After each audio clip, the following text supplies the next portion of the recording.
Lesson 4.9, Modeling with Polynomial Functions.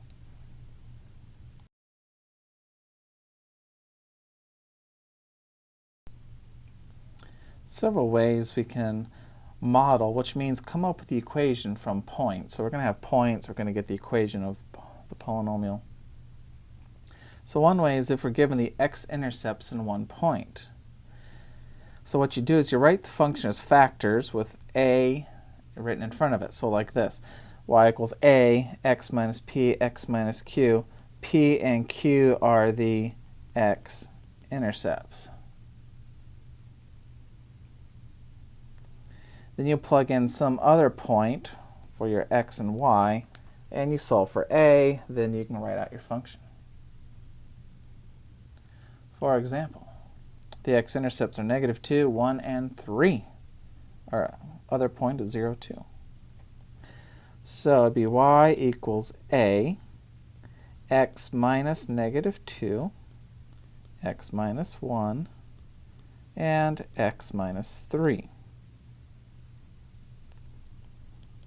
Which of course becomes x plus 2. And let's just leave it factored, that's fine. All right, plug in our other point. So the y is a 2, this is x and y. And x is 0, so this is the y-intercept.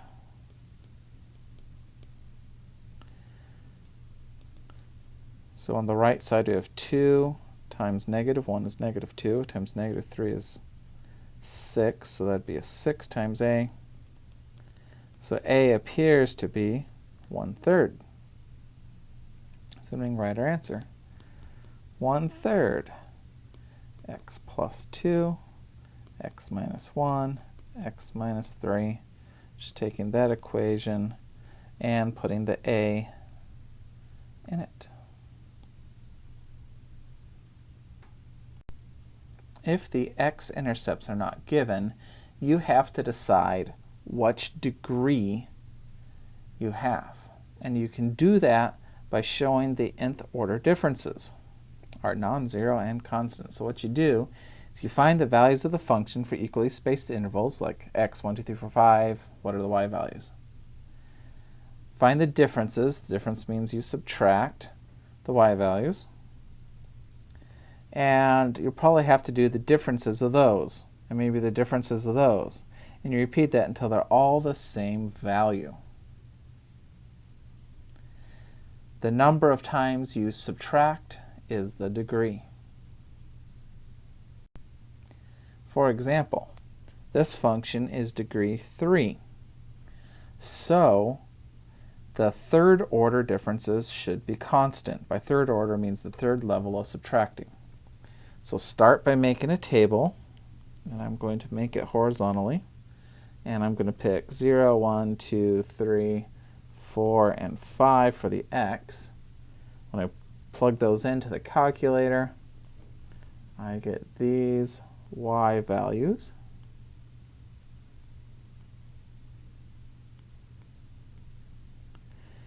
All right, so I subtract. 6 minus 1 is 5. 5 minus 6 is 19. 70 minus 25 is 45.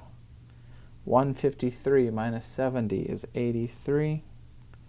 And 286 minus 153 is 133. So that's the first order. Those are not the same, so let's subtract again. 19 minus 5 is 14. 45 minus 19 is 26. 83 minus 45 is 38. Now 133 minus 83 is 50. That was the second order. Notice they are not the same. Subtract again. 26 minus 14 is 12. 38 minus 26 is 12. 50 minus 38 is 12. That's the third order.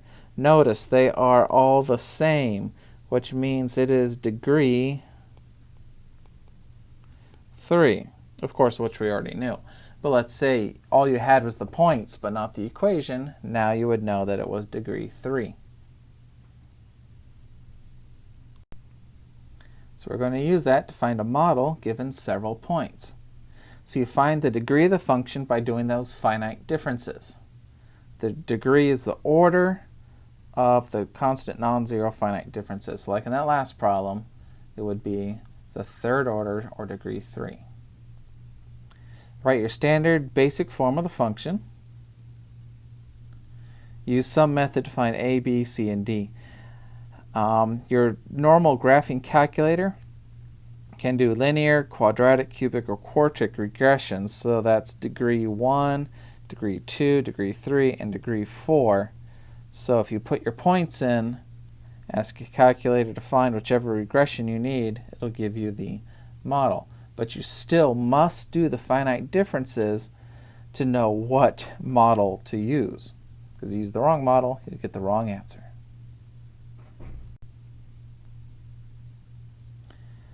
So I'm going to find a polynomial function to fit this. Well, it's just a whole bunch of points, not even the best organized, so let's rewrite these as a table, because the first thing we have to do is find the degree. We'll find the degree with the finite differences. So remember, the x's are the things in the parentheses there. So it looks like it's 1, 2, 3, 4, 5, and 6.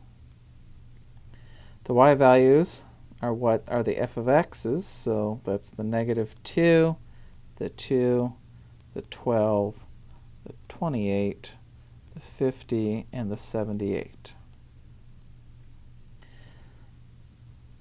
So now we subtract. 2 minus -2 is 4.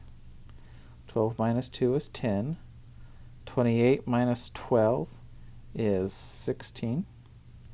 50 minus 28 is 22. And 78 minus 50 is 38. Sorry, 28. That was the first order. Those are not the same. Let's go with the second order, see what they are. 10 minus 4 is 6. 16 minus 10 is 6. 22 minus 16 is 6. 28 minus 22 is 6. Hey, look, they're all the same. It is the second order, so that means it is quadratic. All right, so our function would be like that. For quadratic, we need to find some way to find the a, the b, and the c. So let's go to a calculator. I'm going to be using the numworks calculator. And I'm going to, in the home screen, I'm going to choose regression. I'll put the x values in.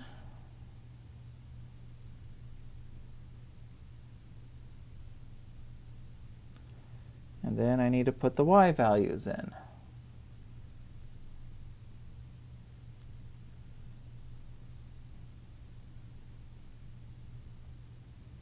And these are the original points that I was given. So now I'm going to go up to the graph, hit enter, and I said it's supposed to be quadratic. Notice what's there is linear, so I hit OK. And I'm going to change my regression to quadratic. And there it is. You can see A is 3, B is -5, and C is approximately 0. So our calculator told us that A was 3, B was -5, and C was approximately 0.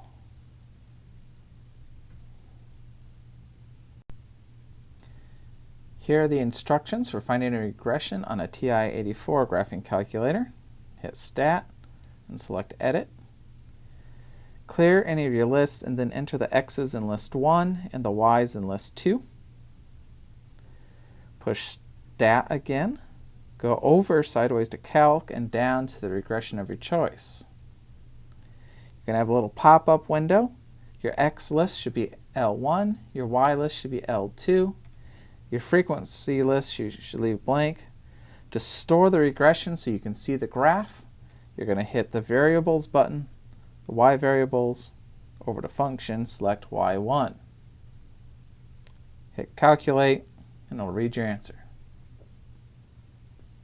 To see it on the graph, push the y equals button on the top left. Go up and highlight plot 1 and press enter, so now it's highlighted.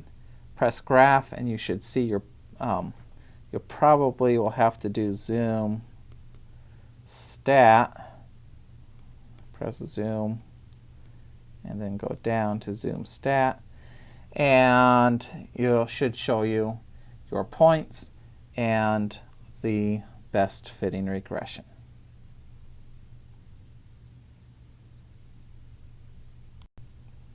To do a regression on the numworks calculator, the home screen, choose regression. Enter the x's in x1 and the y's in y1. Move the cursor to the top and highlight the graph tab. At the bottom of the screen, you should have the equation of the best fitting line. If you need a different regression, press OK. Choose the regression and pick the type you want. And then it automatically shows you the points and the best fitting line. Or you could do your regressions using Microsoft Excel. Put your x's and y's in 2 columns. Insert a XY scatter chart. In Chart Tools Layout, pick Trend Line and make sure you pick More Trend Line options. Pick Polynomial Trend Line and enter the degree of your function. And make sure you check mark Display Equation on Chart. Click Done, and then you'll see your chart. Just read your answers off the chart.